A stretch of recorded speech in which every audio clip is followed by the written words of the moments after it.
Okay, so for today's video, we're finally getting around to reviewing our 2019 CRF50. This was the first bike we bought this year, and this was the first bike my oldest two kids ever threw a leg over, so it's kind of special in that regard. So we're going to do a review of this today. Now, some of you might recognize this also as a 2000 XR50 with bold new graphics for 2019. They're kind of the same thing. But before we get started, don't forget to hit that subscribe and like button, and let's take a look at what makes this bike so good.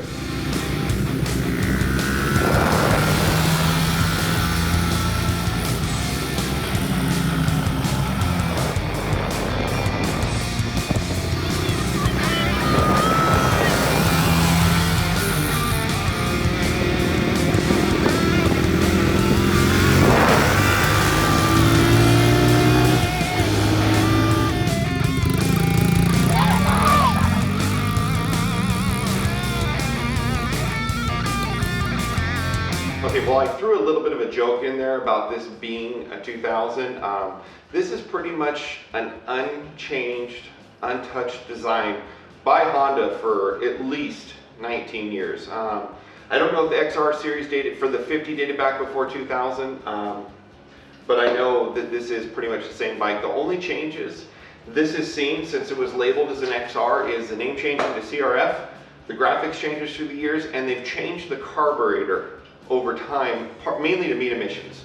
The older carburetors tend to have more adjustability than the newer ones do. But one of the reasons why it's unchanged is because it does everything it's supposed to so well.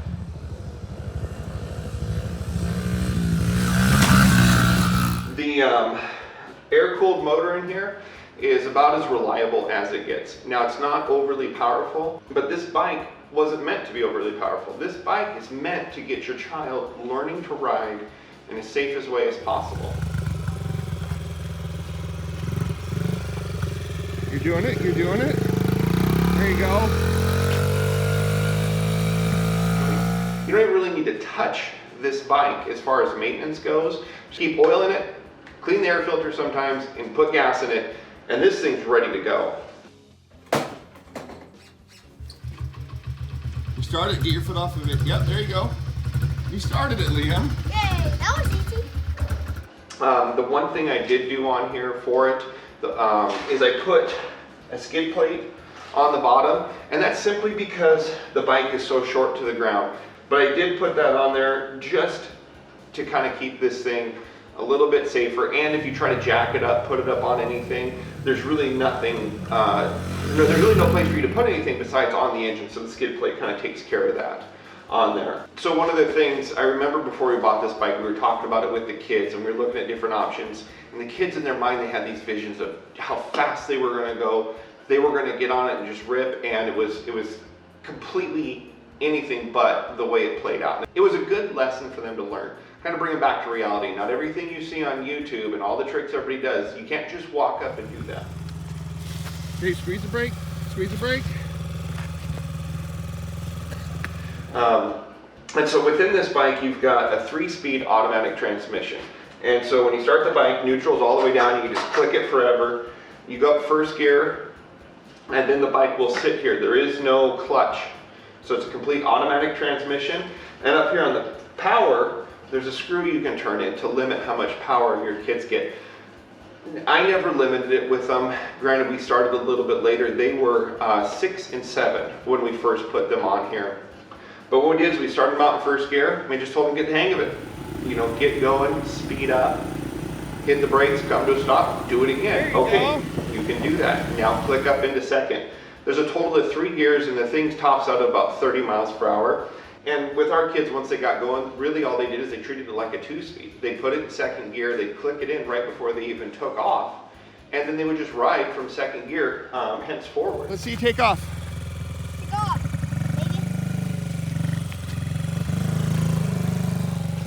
baby. You're in second.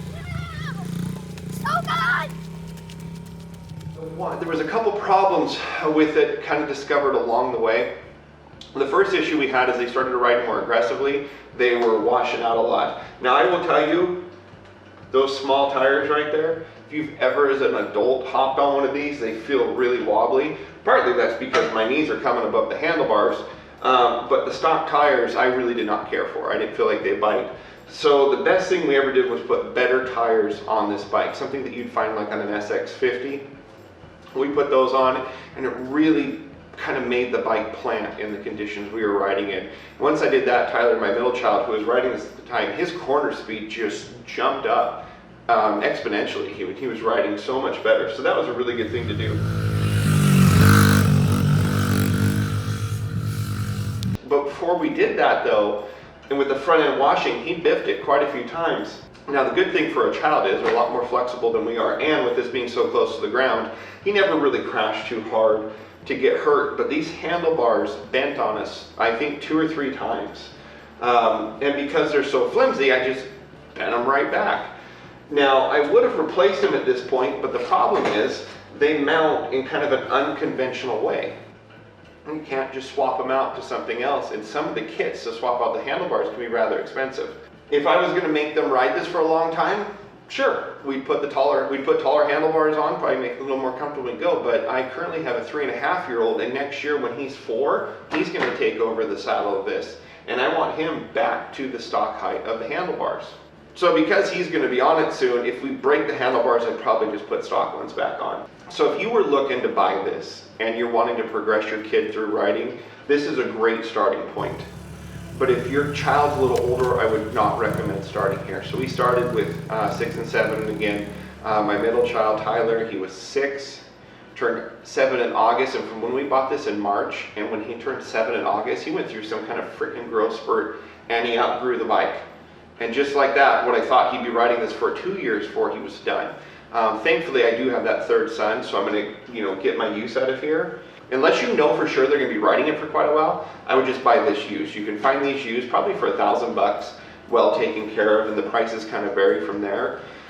Because if you're only going to get 1 or 2 years worth of riding out of it, it's really hard to maybe justify buying new and then taking the loss on you. But again, this thing's going to be around with us for a few more years. By the time we buy it and sell it, I'll be comfortable with the loss based on the use that this will see. But if your children are a little older, I would recommend waiting until they can touch on the CRF110 if we're talking about the 4-stroke line, just because that can last for a lot longer, has a lot more power, nice smooth power, but it's a lot more flexible platform it can grow.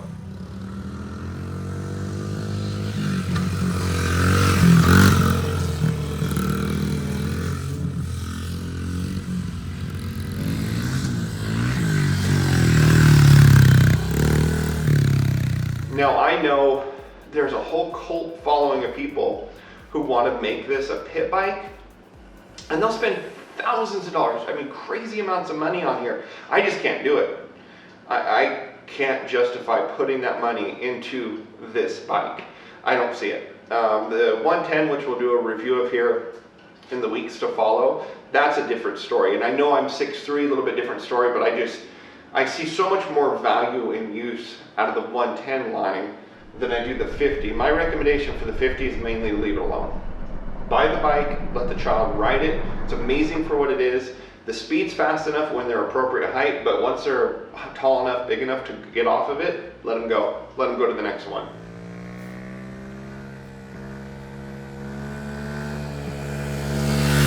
I've more than once hopped on this bike with the kids and taken it for rides, and you know what? It does it.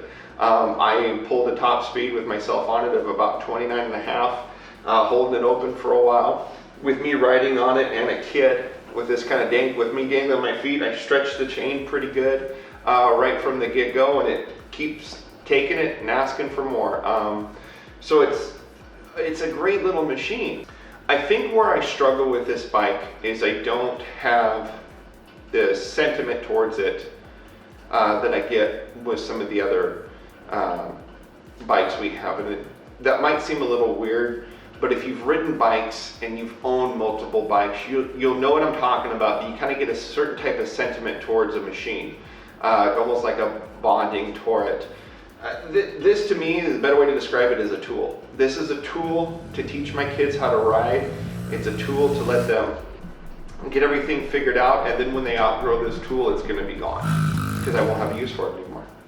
Now the 110 I have a little more sentiment towards that, and the YZ, we also have a YZ65 now. Those are just cool. They kind of just spark something different that this doesn't. And so I'm not trying to talk bad on the huge following that this has, the people who spend a lot of money modding it. I totally get it. I totally get why you do. I'm just not following down that road. Okay, so a couple other comments on here and thoughts is I did put a magnetic drain plug on here. Did a video of that, changing oil for the first time. There's definitely metal shavings in these bikes, and there's no engine oil filter. And even going back to what I said earlier, these are run forever motors, but I went ahead and spent a little bit of money to put a magnetic drain plug on there. I feel a lot better knowing that those floats and those metal pieces and contaminants, we're taking those out of the oil. I feel a lot better knowing those are gone. Now from a function standpoint, I will say my only kind of complaint about the bike functioning the way it's designed is the transmission's a little clunky. When they put it in gear, it kind of lurches a little bit, and when you're riding it, it just very much so clunks as you push it in gears. And I think that's probably normal. The 110 we have doesn't do it as much, and perhaps I should look at the adjustable clutch screw on the side.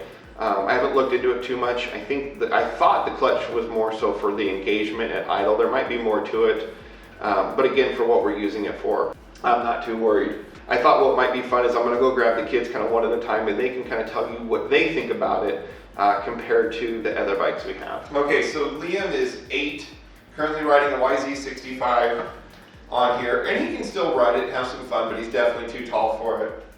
So Liam, if you wouldn't mind telling everybody, what was your favorite thing about the 50 when you got to ride it? How fast it was. Yeah, because you were the first one to put it in third gear and do some top speed runs for us as a kid.